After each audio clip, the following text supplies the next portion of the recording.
ಬೆಂಗಳೂರು ಗ್ರಾಮಾಂತರ ಜಿಲ್ಲೆಯ ನೆಲಮಂಗಲ ಪಟ್ಟಣದಲ್ಲಿ ತಾಲೂಕು ಆಡಳಿತದ ವತಿಯಿಂದ ಕನ್ನಡ ರಾಜ್ಯೋತ್ಸವ ಕಾರ್ಯಕ್ರಮವನ್ನು ಹಮ್ಮಿಕೊಳ್ಳಲಾಗಿತ್ತು. ನಗರದ ಪ್ರವಾಸಿ ಮಂದಿರದಿಂದ ತಾಲೂಕು ಕಚೇರಿಯವರೆಗೆ ನೂರಾರು ವಿದ್ಯಾರ್ಥಿಗಳು, ವಿವಿಧ ಕನ್ನಡ ಪರ ಸಂಘಟನೆಯ ಪದಾಧಿಕಾರಿಗಳು ಕನ್ನಡ ಬಾವುಟವನ್ನು ಹಿಡಿದು ಜಯ ಘೋಷಣೆಗಳನ್ನು ಮೊಳಗಿಸುವ ಮೂಲಕ ಮೆರವಣಿಗೆ ನಡೆಸಿದರು. ಇನ್ನು ತಾಲೂಕು ಕಚೇರಿ ಆವರಣದಲ್ಲಿ ಶಾಸಕರಾದ ಓ ಶ್ರೀನಿವಾಸ್ ಸೇರಿದಂತೆ ಮುಖಂಡರು ಭಾರತದ ಧ್ವಜ ಹಾಗೂ ಕನ್ನಡದ ಧ್ವಜವನ್ನ ಹಾರಿಸಿ ದೀಪ ಬೆಳಗುವ ಮೂಲಕ ಕಾರ್ಯಕ್ರಮಕ್ಕೆ ಚಾಲನೆ ಕೊಟ್ಟರು. ಇನ್ನು ಕಾರ್ಯಕ್ರಮದಲ್ಲಿ ಕನ್ನಡ ಭಾಷೆಯ ಇತಿಹಾಸ ಹಾಗೂ ಕನ್ನಡ ನಾಡಿನ ಸಂಸ್ಕೃತಿಗಳ ಬಗ್ಗೆ ವಿದ್ಯಾರ್ಥಿಗಳಿಗೆ ಅರಿವು ಮೂಡಿಸಲಾಯಿತು.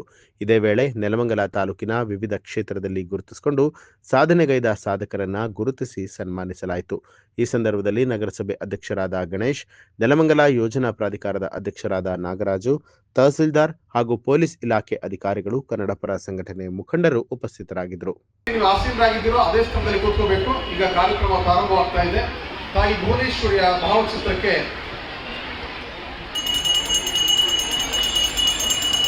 ಎಪ್ಪತ್ತನೇ ಕರ್ನಾಟಕ ರಾಜ್ಯೋತ್ಸವದ ಶುಭಾಶಯಗಳನ್ನು ಸಮರ್ಪಿಸುತ್ತಾರೆ.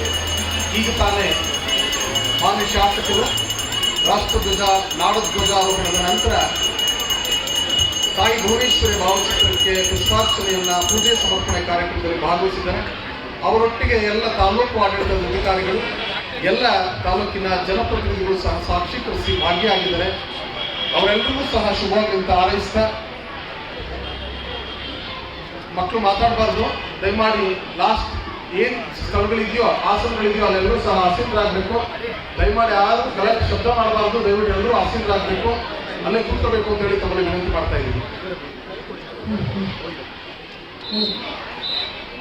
1956ರಲ್ಲಿ ಕನ್ನಡ ನಾಡು ಹಲವಾರು ಪ್ರಾಂತ್ಯಗಳಾಗಿ ಹರಿದೊಂಚಿ ಹೋಗಿತ್ತು. ಅಲ್ಲಿ ಮಾತಾಡ್ತಕ್ಕಂಥ ಭಾಷೆ ಕನ್ನಡ ಆಗಿದ್ದು, ನಾವೆಲ್ಲ ಕನ್ನಡಿಗರಾಗಿದ್ರು ಸಹ ಬಾಂಬೆ ಕರ್ನಾಟಕ, ಹೈದರಾಬಾದ್ ಕರ್ನಾಟಕ, ಈ ಕಡೆ ತಮಿಳುನಾಡು ಕಡೆ ಬಂದರೆ ಮದ್ರಾಸ್ ಕರ್ನಾಟಕ, ಈ ಥರದ್ದೆಲ್ಲ ಹಲವಾರು ಭಾಗಗಳಲ್ಲಿ ಹರಿದು ಹಂಚಿ ಹೋಗಿದ್ದಂಥ ನಾಡನ್ನು ಒಗ್ಗೂಡಿಸ್ಬೇಕು ಅಂತ ಹೇಳಿ ಏನು ನಮ್ಮ ಮೈಸೂರು ರಾಜ್ಯ ಸ್ಥಾಪನೆ ಆದಮೇಲೆ ಕನ್ನಡ ನಾಡು ಎಲ್ಲ ತಮ್ಮ ಕನ್ನಡ ಮಾತಾಡ್ತಕ್ಕಂಥ ಭಾಷೆಯ ಪ್ರದೇಶಗಳನ್ನು ಒಗ್ಗೂಡಿಸ್ಕೊಂಡು ಇವತ್ತು ಕನ್ನಡ ನಾಡು ರೂಪ ಹೊಂದಂಥ ಸಂದರ್ಭದಲ್ಲಿ ಇವತ್ತು 70ನೇ ಕನ್ನಡ ರಾಜ್ಯೋತ್ಸವದಲ್ಲಿ ಈ ತಾಲೂಕಿನ ಗಡಿಗೆ ಒಂದು ಭಾವನಾತ್ಮಕ ಸಂಬಂಧವನ್ನ, ಈ ತಾಲೂಕಿಗೆ ಒಂದು ಇನ್ನೂ ಐಡೆಂಟಿಟಿಯನ್ನ ಹೆಚ್ಚಿಗೆ ಮಾಡಿದಂತ ಸರ್ಕಾರ ಯಾವುದಾದ್ರೂ ಇದ್ರೆ ಅದರ ಸಿದ್ದರಾಮಯ್ಯನವರು ಮತ್ತೆ ಡಿ.ಕೆ. ಶಿವಕುಮಾರ್ ಅವರ ನೇತೃತ್ವದ ಕಾಂಗ್ರೆಸ್ ಪಕ್ಷದ ಸರ್ಕಾರ ಅಂತ.